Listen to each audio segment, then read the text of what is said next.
la iglesia de Dios.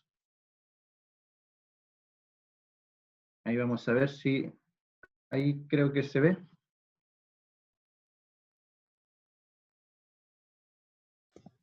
Sí, hermano, ahí se ve Sí, bien, sí.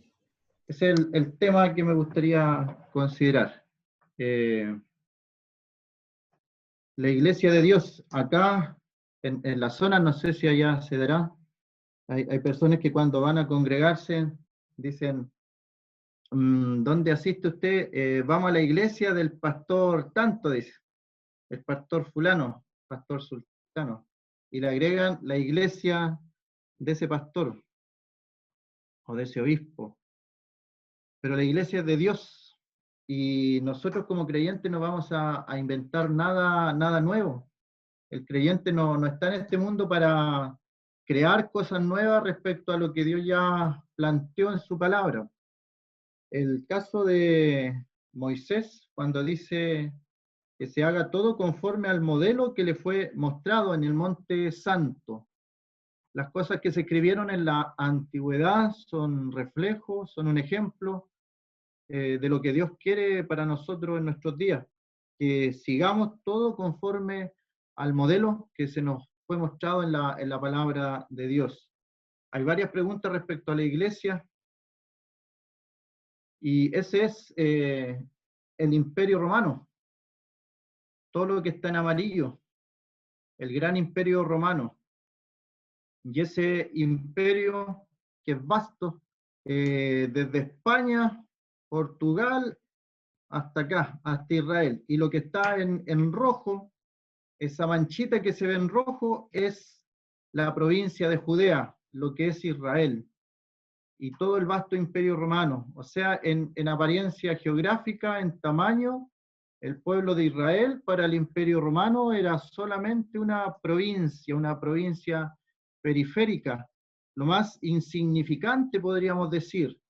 Y esto no tiene nada de ofensivo si pensamos que Dios también a su pueblo le dijo que lo había elegido porque este pueblo de Israel era de lo más pequeño. Son palabras de Dios. Entonces Dios es especialista en hacer con algo pequeño, con algo insignificante, con algo que no es, hacer algo grande.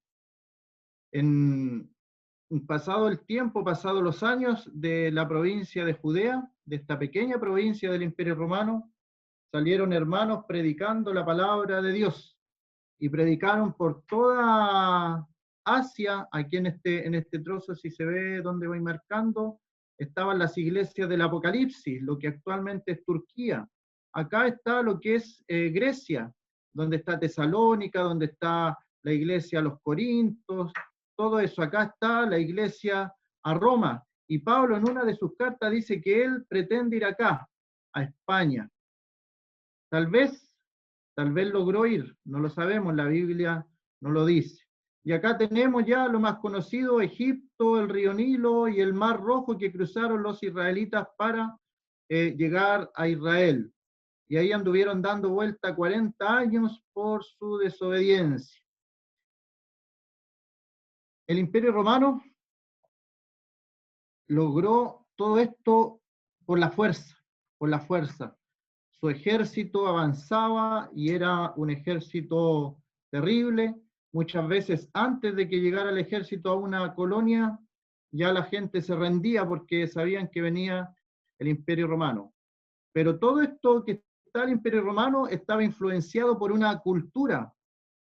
El Imperio Romano pone las leyes, el Imperio Romano pone a los gobernantes, pero la cultura, había otro imperio antes que el romano, y estaba la cultura griega que nos dejó como legado la democracia, el teatro, las artes, la arquitectura, la filosofía, el deporte, las letras, los Juegos Olímpicos son de allá, etcétera, etcétera, etcétera. Y ese es el mundo donde nace la iglesia, donde nace la iglesia. ¿Y qué tiene que ver todo esto con la palabra de Dios? Es el contexto en el que nace la iglesia.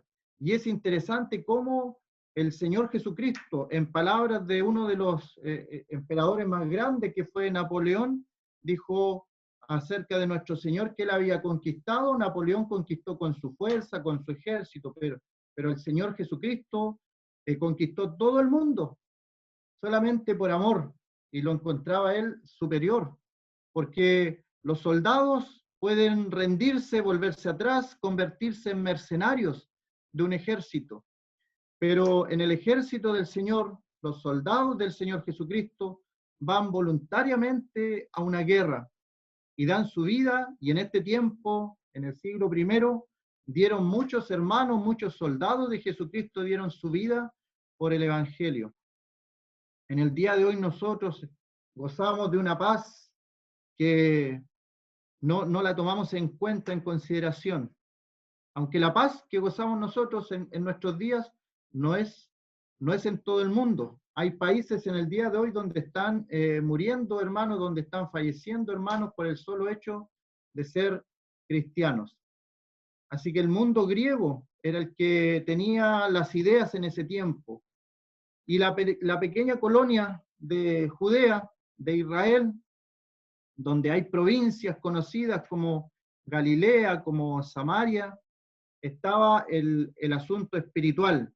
Los judíos en todo el mundo conocido eran conocidos, valga la redundancia, porque ellos giraba todo en torno a lo espiritual, a su Dios. Recordemos que era el único pueblo que era monoteísta. Todos los demás pueblos adoraban a multitud de dioses. El pueblo de Israel adoraba a un solo Dios. Incluso cuando lo gobiernan los griegos, lo gobiernan los romanos, el pueblo de Israel con el Sanedrín llegó a acuerdos, llegó a pactos con los gobernantes para no tener problemas con el pueblo judío. Los gobernantes que venían de Roma hacían estos acuerdos con los gobernantes israelitas y creaban vínculos, hablando terrenalmente, creaban vínculos con ellos. Y hay un texto en Gálatas capítulo 4, versículo 4, que me parece muy interesante por todo el contexto histórico.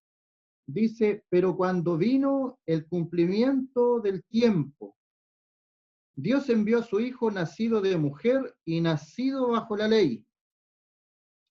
Y esa es la frase interesante que me llama poderosamente la atención al ver, al analizar cómo Dios en su soberanía permitió que todas estas cosas se dieran en el Imperio Romano, cómo la cultura griega ya estaba avanzada. Y Dios dice, cuando vino el cumplimiento del tiempo, a Dios nada se le escapa, nada ocurre por casualidad en el mundo de Dios, no hay coincidencia, no hay casualidades, todo está ya dispuesto, porque Dios lo ha determinado así. Cuando vino el cumplimiento del tiempo, ¿qué pasó allí? Cuando vino ese cumplimiento del tiempo, Dios envió a su Hijo, nacido de mujer y nacido bajo la ley, en Israel, la pequeña aldea de Belén, en una pequeña provincia apartada del Imperio Romano. No nació en Roma, no nació en Roma. Hubiera podido nacer en Roma, gobernar el mundo terrenalmente, pero era una tentación como la que le dijo Satanás. Si postrado lo adoraba, le daría todos los reinos de este mundo. Y en ese tiempo el reino más grande era el Imperio Romano. La palabra iglesia nace entonces en ese contexto. Y ahí pareciera que hay un predicador y hay oyentes, pero esa es una escena de lo que era en Grecia, lo que se conocía una asamblea. Una asamblea, eso era una asamblea. De ahí también viene lo que es la política de los griegos. Y esa era una asamblea, o sea, la gente entendía cuando se hablaba de la iglesia de Dios, la iglesia del Señor Jesucristo, la cual Él ganó por su sangre, la gente entendía a qué se estaba refiriendo. La palabra eclesia se transliteró a nuestro idioma español como iglesia. Significa una asamblea del pueblo. Así que la gente no era extraña esta palabra, la iglesia, cuando le hablaban de la iglesia del Dios viviente. Sabían que era una comunidad de personas, una comunidad de personas llamadas fueras para servir a otro señor que no era el César. Y este señor era el Señor Jesucristo. Todo el mundo romano saludaba y decía, César es el Curios, César es el Señor, pero los cristianos saludaban de otra forma. El Señor de ellos era el Señor Jesucristo. Ese era su saludo y su despedida para los cristianos en el siglo I, era la despedida Maranata. Maranata, el Señor viene, que también está en el idioma griego. El Señor viene. Esa era su despedida. ¿Nos vemos? Si el Señor viene, el Señor viene. Y esta misión que tenían los llamados fuera era una misión histórica en el momento determinado de esa historia. Pablo recorrió todo el Imperio Romano con las facilidades que le otorgaba ser de esa nacionalidad, ser ciudadano romano. Los caminos estaban preparados en todo el Imperio Romano. Vimos el mar Mediterráneo, podía navegarse. Era el tiempo determinado por Dios, cuando vino el cumplimiento del tiempo, cuando todo estaba preparado. Pero al mismo tiempo, cuando había una gran oscuridad en este mundo, era el tiempo de mayor oscuridad. Si bien hemos visto la religión de los judíos, también había una religión en todo el imperio que era adorar al César. Y a través del imperio habían religiones que tenían múltiples dioses, muchedumbre de dioses. Incluso vemos en el libro de los Hechos cuando Pablo dice que les iba a predicar al Dios no conocido, porque los griegos tenían una estatua, un monolito a un Dios no conocido, por si se les había escapado algún Dios. Era tal la cantidad de dioses. Los romanos tenían también muchos dioses, incluso si algún familiar en nuestro hogar, por ejemplo, si hubiéramos sido romanos, si en nuestro hogar alguien había hecho alguna hazaña, lo podríamos nosotros lo más bien hacer un Dios y adorarlo porque él estaba ya en el otro mundo, el mundo espiritual, y nos podía ayudar. Y ahí llega la iglesia del Señor Jesucristo diciendo que hay un solo Dios y un solo mediador entre Dios y los hombres. Y esto, por eso al mundo griego le asombró, querían saber más algunos. Cuando Pablo llegaba a algún lugar de todo este imperio romano, siempre habían judíos, siempre había una sinagoga, y era el primer lugar que Pablo se dirigía para hablar del Señor, para hablar de esta misión que tenían ahora los creyentes, los salvados por el Señor Jesucristo. Y debía comenzar a contar la historia a los gentiles de una forma y a los judíos de otra forma. Los judíos sabían y esperaban un Mesías prometido, ellos lo sabían. Había una promesa del Mesías prometido, había una promesa en el Antiguo Testamento también del profeta. Por eso es que los fariseos van y le preguntan a Juan el Bautista, ¿eres tú el profeta? Porque había una promesa del profeta, refiriéndose cuando muere Moisés, y luego va a venir un profeta más grande que Moisés, obviamente, nuestro Señor. Y este pueblo también había sido llamado y convocado para adorar, la adoración. Y nuevamente repetimos esta idea de la adoración. No se iba a adorar a muchos dioses, a ninguna estatua, se iba a adorar al Dios único y verdadero. Ese Dios que los judíos creían que era el único Dios que creó el cielo, la tierra, el mar, todo lo que existe en ellos, y ahora había venido en forma humana. Indiscutiblemente grande es el misterio de la piedad. Dios manifestado en carne, y se había manifestado en carne el Señor Jesucristo, Dios por sobre todas las cosas. Pero ¿qué pasa cuando los judíos rechazan a Pablo? Él va a los gentiles, a las gentes que no eran judías, y comienzan también a haber iglesias judías y a haber iglesias también griegas, por decirlo de algún modo, no judías, pero los primeros que se les predicaba porque ellos estaban esperando la promesa del Mesías eran los judíos. A los suyos vino y los suyos no le recibieron, dice Juan capítulo 1. El Señor mismo había hablado de esta roca donde iba a edificar su iglesia. Mateo 16, 18 dice, y yo también te digo que tú eres Pedro, y sobre esta roca edificaré mi iglesia, y las puertas del Hades no prevalecerán contra ellas. Las puertas del Hades no prevalecerán contra ellas. El Señor Jesucristo había hablado de la iglesia en tiempo futuro, y ahí quedan de lado algunas teorías que hablan de algún tipo de iglesia en el Antiguo Testamento. El Señor habla hacia el futuro y dice, sobre esta roca edificaré mi iglesia. Y eso es lo que decía yo al comienzo, la iglesia no es de una persona o de un grupo de personas, la iglesia es del Señor Jesucristo, de su posesión, porque Él la compró a precio de sangre. El Señor Jesucristo no dijo que edificaría su iglesia sobre una piedra, sino sobre una roca. Y sabemos quién es esta roca.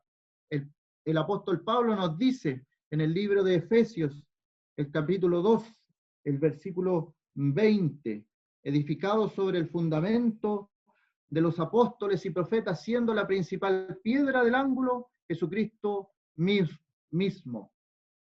Y aquí está la iglesia fundada sobre apóstoles.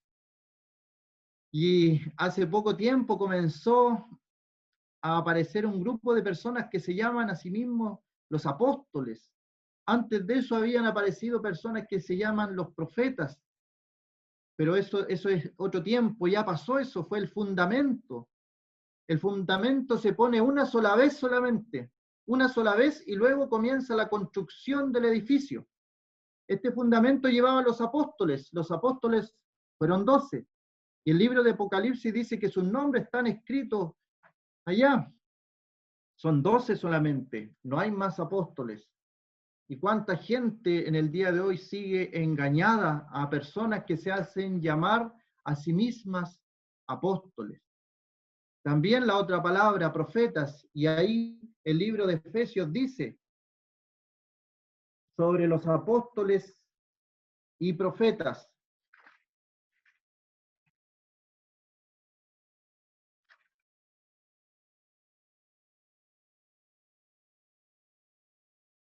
Y el Señor Jesucristo es el fundamento sólido.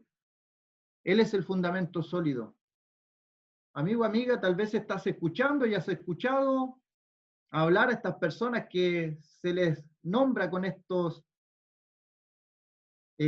nombres rimbombantes así. Hoy día va a estar el apóstol tanto. O viene un profeta y lo nombran de esa forma, como si tuviera un grado mayor de espiritualidad de alguna forma. Pero el Señor Jesucristo fundó su iglesia sobre la roca, sobre una declaración. Y esta es la roca, el fundamento, es que el Señor, como el Hijo del Dios viviente, el unigénito Hijo de Dios, es el Señor y Salvador. Ese es el fundamento, esa es la roca donde está fundada la iglesia. En el Antiguo Testamento se habla de esto. Todos bebieron de la misma bebida espiritual, porque bebían de la roca espiritual que los seguía, y la roca era Cristo. Esta es una alusión directa a lo que el pueblo de Israel pasó en la antigüedad. El pueblo de Israel estuvo en el desierto y se les dio de beber del agua que salía de la roca. Y la roca era Cristo, dice el libro a los Corintios. Así que la roca es nuestro Señor, sin lugar a dudas. El uso de la palabra roca nunca se refiere a una persona, se refiere solamente a la deidad, a Dios. Los judíos sabían, entendían que cuando hablaban de la roca era porque se estaban refiriendo al fundamento sólido de Dios, el Dios que tenían ellos. Nunca se refirió a sí mismo Pedro como el fundamento de la iglesia. Viera todo lo que hacen en alusión a su nombre, Pedro en el día de hoy se escandalizaría. Él mismo se refiere al Señor en 2 oportunidades. Y habla del Señor Jesucristo. Este Jesús es la piedra reprobada por los edificadores, la cual ha venido a ser cabeza del ángulo. Y en ningún otro hay salvación, porque no hay otro nombre bajo el cielo dado a los hombres en que podamos ser salvos. El salmista también dice, roca fuerte es el Señor. La roca, el fundamento sólido es una persona. Es una persona, el Señor Jesucristo. Él es la roca, Él es el fundamento. Que no nos confundamos, que no te confundan, amigo, amiga, si te han dicho que es la roca sobre la cual está fundada la iglesia, es una persona. Terrible. El mismo Pedro Le preguntamos a Pedro, porque es aludido, que él es el fundamento de la iglesia, pero ¿qué dice Pedro? ¿Qué dice la persona aludida? Acercándoos a él, refiriéndose al Señor Jesucristo, piedra viva. Y cuando dice él acercándoos a él, se refiere a nuestro Señor Jesucristo. Él es el fundamento, la roca sólida, desechada ciertamente por los hombres, mas para Dios escogida, preciosa. Vosotros también como piedras vivas sed edificados como casa espiritual y sacerdocio santo para ofrecer sacrificios espirituales aceptables a Dios por medio de Jesucristo, por lo cual también contiene la escritura: yo pongo en Sión la principal piedra del ángulo, escogida, preciosa, el que creyere en él no será avergonzado. Y termina diciendo: para vosotros, pues, los que creéis, nos incluye a nosotros en el día de hoy. Él es precioso. Pero para los que no creen, la piedra que los edificadores desecharon ha venido a ser la cabeza del ángulo, piedra de tropiezo y roca que hace caer. Para los que no creen, si para nosotros el Señor como piedra viva, Él es precioso, lo hemos leído, los hombres lo desecharon, pero para nosotros los que creemos Él es precioso. Pero para los que no creen, esta piedra también es una piedra de tropiezo, roca que hace caer. Nuestro Señor, en su amor, en su misericordia, Él ofrece salvación a todos los hombres, a todos los hombres. No hay ninguna persona en este mundo que pudiera decir: ¿sabe qué? El Señor a mí no me ama, el Señor a mí no me quiere, porque el Señor quiere a todos los hombres, quiere que todos vengan al conocimiento de la verdad, quiere que todos los hombres se arrepientan, por cuanto ha escogido un día, dice, en que Él jugará. Hay oportunidad reiteradas veces. Nadie podrá decir: yo no tuve la oportunidad de ser salvado. Se predica el evangelio, se entrega tratados, hay radios cristianas, hay programas evangelistas, pero las personas rechazan voluntariamente. ¿Qué podría hacer Dios a ese respecto si la persona no quiere ser salvada? Para los que no creen, ha venido a ser una piedra de tropiezo y una roca que hace caer. Pero para los que creemos, para la iglesia, para los creyentes, ¿cómo es el Señor? El Señor es precioso, es precioso. ¿Podemos entender esto? Si creemos que el Señor es precioso, entonces, teniendo este concepto, tenemos que buscar la preciosidad a profundidad, ver cada ángulo, cada faceta de nuestro Señor. Hay un libro que está escrito por un hermano que habla los hábitos de Jesús, por ejemplo. Sabemos nosotros todos los hábitos de nuestro Señor. Seguimos su ejemplo cuando dice: ha dejado ejemplo para que sigáis sus pisadas. Podría ser otra pregunta respecto a Pedro también cuando dice: creced en el conocimiento y en la gracia de nuestro Señor Jesucristo. Podemos preguntarnos varias cosas allí. ¿Estamos creciendo en el conocimiento y la gracia del Señor Jesucristo? ¿Estamos creciendo en saber más cosas de Él cada día? ¿Sé más cosas de Jesús hoy día de las que sabía el año pasado, el mes pasado, la semana pasada? He ido profundizando en el conocimiento de Él, en sus enseñanzas, en cada palabra que Él decía, porque cada palabra lleva vida en el día de hoy también. Él es nuestra roca fuerte, nuestro pronto auxilio en las tribulaciones. Si Él está como una piedra sólida, firme, tenemos que edificar también nuestra casa sobre la roca. La parábola la pueden entender también los niños cuando el Señor la enseña. Lo compararé a un hombre sabio que edificó su casa sobre la roca, y la roca es nuestro Señor Jesucristo. Los sabios edifican la casa en la roca fuerte, en el fundamento sólido, que es inamovible, que vienen los vientos, viene la lluvia, vienen las olas y la casa permanece sólida y firme sobre la roca. Ese es el creyente. Pero la parábola también compara a los necios.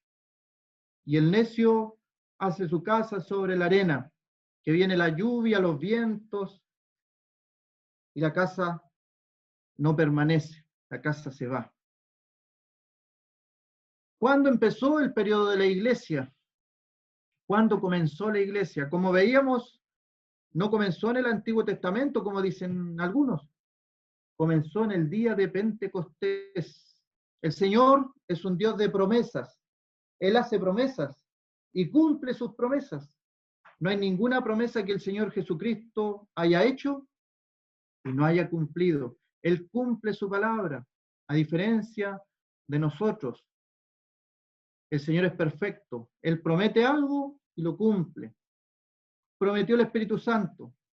Juan 14, el Evangelio de Juan, capítulo 14. Él está con sus discípulos antes de partir de este mundo al Padre. Y dice Juan 14, versículo 15, si me amáis, guardad mis mandamientos, y yo rogaré al Padre y os dará otro consolador para que esté con vosotros para siempre, el Espíritu de verdad, el cual el mundo no puede recibir porque no le ve ni le conoce, pero vosotros le conocéis, porque mora con vosotros y estará en vosotros. Aquí hay varios misterios revelados en la palabra de Dios acerca, por ejemplo, de la Santísima Trinidad en este capítulo, cuando habla que el que me ha visto a mí, ha visto al Padre. Ahí hay una comunicación entre el Hijo y el Padre. El Hijo y el Padre son uno.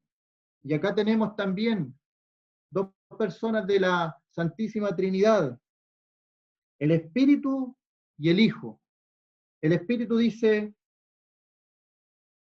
mora con vosotros en el versículo 17, porque Él mora con vosotros y estará en vosotros.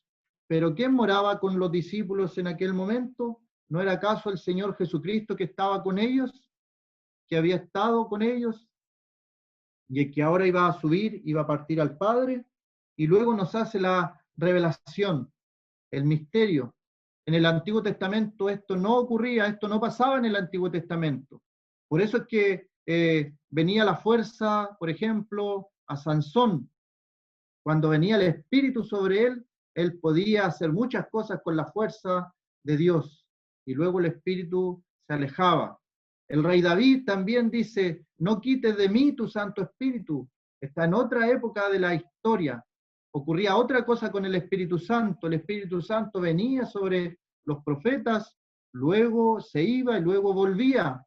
Pero el Señor Jesucristo cambia todo eso y en el día de Pentecostés el Espíritu Santo viene con la promesa del Señor que dice, estará en vosotros, dentro de nosotros el Espíritu Santo. Y lo reafirma Pablo en el libro de Efesios, el Espíritu Santo como un sello. Así que la promesa del Espíritu Santo se cumplió en el libro de los Hechos, el capítulo 2. Y ahí comienza ya, la iglesia estaba reunido un grupo de gente, un grupo de personas que había sido llamadas por el Señor para una tarea. Dice el libro de los Hechos, el capítulo 2, versículo 1. Cuando llegó el día de Pentecostés, esta era una fiesta judía, estaban todos unánimes juntos, ya estaban reunidos. Personas que habían seguido al Señor Jesucristo, que habían estado con Él, que creían en Él, y obedientes a lo que el Señor les había dicho, estaban juntos. Y fíjese la palabra que utiliza también, estaban unánimes y juntos. ¿Y por qué es importante esta palabra, estas dos palabras que utiliza? Porque a veces podemos estar en un grupo de personas juntos, pero no estar unánimes. Y el Señor nos invita a estar unánimes. ¿Y qué significa la palabra unánimes? Podemos separarla en dos. Es un ánimo, un ánimo. tener un mismo ánimo.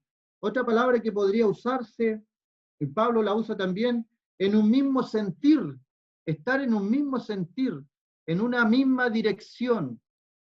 En un chileno coloquial diríamos remando todos hacia el mismo lado, que vamos todos en una dirección. Y qué importante eso en una iglesia, que todos los miembros de la iglesia, además de estar juntos, estemos unánimes, en un mismo ánimo, en un mismo sentir, que a todos el Espíritu nos esté guiando hacia una misma dirección.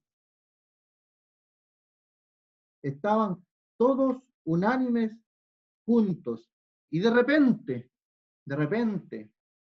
vino del cielo un estruendo como de un viento recio que soplaba, el cual llenó toda la casa donde estaban sentados. ¿Había algún edificio? ¿Había una construcción con una campanita? ¿Había un edificio con un letrero afuera que dijera que estaba la iglesia?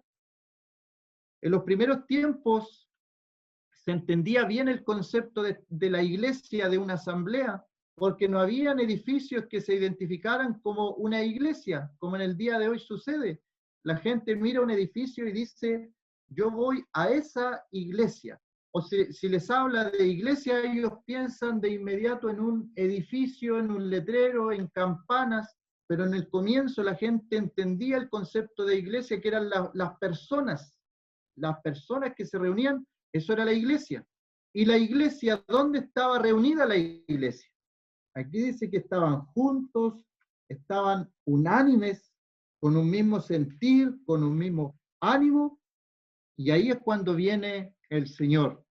Y podemos pensar nosotros, si queremos que el Señor esté en nuestras reuniones, que el Señor esté con nosotros cada día que nos reunimos, que nos congregamos, que estemos juntos, que no dejemos de congregarnos como algunos tienen por costumbre, dice el libro de los Hebreos, pero también que estemos unánimes, en un mismo ánimo, en un mismo sentir. Y ahí vamos a ver cómo la iglesia va a avanzar. Dice, el viento recio que soplaba, el cual llenó toda la casa donde estaban sentados. Toda la casa, la iglesia estaba reunida, estaba junta en una casa, porque la iglesia son las personas y estaban en una casa. Las personas son la iglesia, no es el edificio en sí. Pablo también escribe cuando se despide de algunos hermanos y dice, a la iglesia que está en su casa, refiriéndose a Priscila y Aquila, a la iglesia que está en su casa. ¿Se fija? Y fueron todos llenos del Espíritu Santo y comenzaron a hablar en otras lenguas según el Espíritu les daba que hablasen. Versículo 3, se les aparecieron lenguas repartidas como de fuego, asentándose sobre cada uno de ellos. Aquí la palabra lengua se hubiera podido o se puede traducir como idioma, y se evitaría tantos conflictos, tantas cosas que ve uno de repente, gente hablando en jerigoncia y decir que es palabra de Dios. Incluso así, incluso de esa forma, el apóstol Pablo decía a los corintios que si las personas no entendían lo que se estaba hablando, que mejor guardara silencio, Comenzaron a hablar en otros idiomas según el Espíritu les daba que hablasen. ¿Y cuáles eran estos idiomas? Porque lo dice la Escritura en el versículo 8. ¿Cómo pues les oímos nosotros hablar cada uno en nuestra lengua en la que hemos nacido? Ahí está claro, clarísimo. En nuestra lengua en la que hemos nacido. ¿Y en qué lengua habían nacido? Partos, medos, elamitas y los que habitamos en Mesopotamia, en Judea, Capadocia, el Ponto, en Asia, en Frigia, Panfilia, en Egipto, en las regiones de África, más allá de Cirene, y romanos aquí residentes, tanto judíos como prosélitos, cretenses, árabes, les oímos hablar en nuestras lenguas, las maravillas de Dios. El Espíritu Santo provocó que estas personas hablaran en idiomas que nunca habían estudiado. ¿Cuántas personas se inscriben a cursos de idiomas, pasan un año y tratan de hablar otro idioma y les cuesta y están tratando, aprendiéndose vocabularios, aprendiéndose las conjugaciones y les cuesta y después para hablar, ya cuando piensan que están preparados, van al país y no le entienden lo que hablan? Pero esto es algo sobrenatural, es algo totalmente de Dios, del Espíritu Santo. Personas de distintas partes, en el mapa que vimos al comienzo, de distintas partes del Imperio Romano, estaban allí escuchando las maravillas de Dios en su propia lengua, en su propio idioma. Y fue todo obra del Espíritu Santo que descendió. Podemos pensar también en que el creyente es bautizado 2 veces, porque fuimos bautizados en el Espíritu Santo en este día, en el día de Pentecostés. Es algo que ocurrió una vez y para siempre. Hay personas que preguntan, que dicen en el día de hoy, ¿usted ha sido bautizado en el Espíritu Santo? Claro que sí. El día de Pentecostés, cada creyente fue bautizado en el Espíritu Santo. En ese día ocurrió una vez y para siempre. Estas personas se maravillaban, era algo nuevo.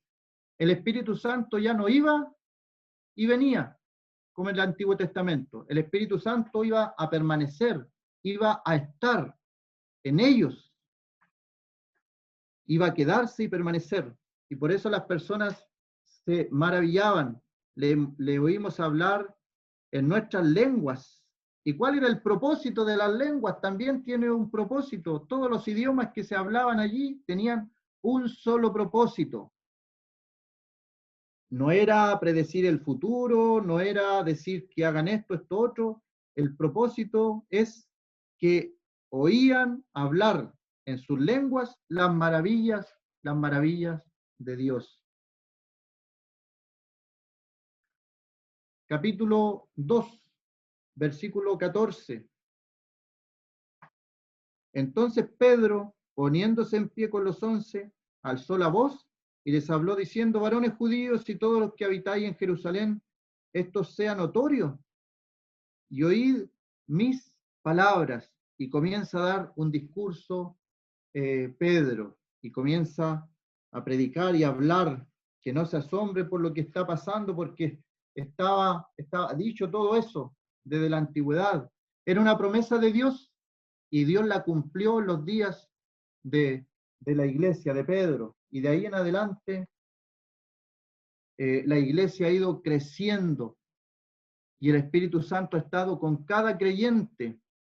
¿Cuándo se va a ir el Espíritu Santo? ¿Cuándo va a terminar su función? Lo sabemos, es el día del arrebatamiento de la iglesia. Hechos 2, versículo 36. Sepa pues ciertísimamente toda la casa de Israel que a este Jesús, a quien vosotros crucificasteis, Dios le ha hecho Señor y Cristo. Al oír esto se compungieron de corazón y dijeron a Pedro y a los otros apóstoles: varones hermanos, ¿qué haremos? Pedro les dijo: arrepentíos y bautícese cada uno de vosotros en el nombre de Jesucristo para perdón de los pecados, y recibiréis el don del Espíritu Santo. Las personas estaban escuchando y sabiendo esto nuevo que estaba pasando. Eran personas que habían rechazado al Señor. Tal vez habían estado en el grupo que había gritado: crucifícale, crucifícale. Eran personas que estaban compungidas realmente de corazón, que con todo esto que habían visto y oído, las maravillas de Dios, su corazón, algo les había pasado y estaban dispuestos a escuchar lo que Pedro les estaba diciendo.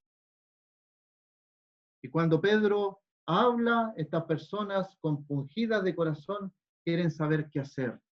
Y Pedro está utilizando las llaves que el Señor dijo. Así que estas personas son las primeras que comienzan con lo que es la iglesia del Señor, compungidas, ¿qué haremos? Y comienzan a bautizarse. Y hasta el día de hoy la iglesia tiene los mismos mandamientos. No son 7 sacramentos como dicen algunos. La Biblia nos da y nos habla de 2 solamente. El bautismo cuando una persona es cristiana, cuando es creyente, y luego el partimiento del pan. Son 2 mandamientos solamente. Y son mandamientos no para salvación, son mandamientos porque la persona ha sido salvada por la sangre del Señor. ¿Cuándo terminará este periodo de la iglesia? Si comenzó en el día de Pentecostés, si las personas se convirtieron, si comenzó este grupo de personas con la misión de hacer discípulos a todas las naciones, y pensemos en estas personas que estaban aquí también, que nombramos muchas naciones, cretenses, árabes, Capadocia, Frigia, Panfilia, Egipto, el Ponto, Asia, muchas naciones. Cada una de esas personas que escuchó el Evangelio, que compungida de corazón, se arrepintió de corazón, se bautizó, formó parte de la iglesia, muchos de ellos tuvieron que irse, cada uno a su nación. Y por eso también vemos que en otras partes se convirtieron personas sin que haya pasado por la predicación, por ejemplo, de Pablo. Pablo no predicó en la iglesia de Roma y ya la iglesia de Roma estaba ya. Y hasta el día de hoy la iglesia va creciendo. No sabemos el alcance que puede tener una predicación nuestra a oídos de una persona. Cuando termina el periodo de esta iglesia del Señor que Él salvó y rescató por su sangre, es en arrebatamiento. Tesalonicenses 4, pasaje muy conocido, dice, porque el Señor mismo con voz de mando, con voz de arcángel, con trompeta de Dios descenderá del cielo. Los muertos en Cristo resucitarán primero, luego nosotros, los que vivimos, los que hayamos quedado, seremos arrebatados juntamente con ellos en las nubes para recibir al Señor en el aire, y así estaremos siempre con el Señor. Por tanto, alentados los unos a los otros con estas palabras. Hermano, hermana, el Señor Jesucristo viene por su iglesia. ¿Sabe que es interesante que en este último tiempo esta doctrina del arrebatamiento de la iglesia ha sido atacada? Ha sido menospreciada incluso por algunos que dicen que son creyentes, pero piensan que esto no existe. Pero aquí está en la palabra, está en la escritura. El Señor lo dijo. Vimos nosotros que las promesas del Señor se cumplen. Sus promesas se cumplen. Se prometió un Mesías en la antigüedad y el Mesías vino. El Señor Jesucristo, cuando anduvo en este mundo, dijo que Él iba a ser crucificado y fue crucificado. Y se los dijo a sus discípulos, que subían a Jerusalén y el Hijo del Hombre iba a ser entregado y los sacerdotes, los escribas lo iban a crucificar. Pero también dijo, más al tercer día resucitaré de los muertos. Y lo cumplió, todo lo cumplió el Señor. ¿Por qué podríamos pensar que esta promesa no la va a cumplir si cumplió todas las otras promesas anteriores? Si cumplió la promesa del Espíritu Santo también a su pueblo, a los suyos, a los llamados fuera. Así que eso es lo que espera el creyente, y termina el versículo 18 diciendo, por tanto, alentaos los unos a los otros con estas palabras. Son palabras de aliento. ¿Estamos desanimados? Lamentablemente he escuchado hermanos que con todo lo que pasa a su alrededor, a veces igual se comprende, pero con todo el sufrimiento que están pasando, dicen, ojalá que el Señor venga pronto. Pero en el fondo están pensando que al venir el Señor pronto se acaba su sufrimiento, se acaba todo. Pero el Señor no retarda su venida como algunos la tienen por tardanza, sino que Él es paciente para con nosotros, no queriendo que ninguno se pierda, sino que todos procedan al arrepentimiento. Vamos a dejar hasta ahí la enseñanza de la palabra. Que el Señor bendiga su palabra en nuestros corazones.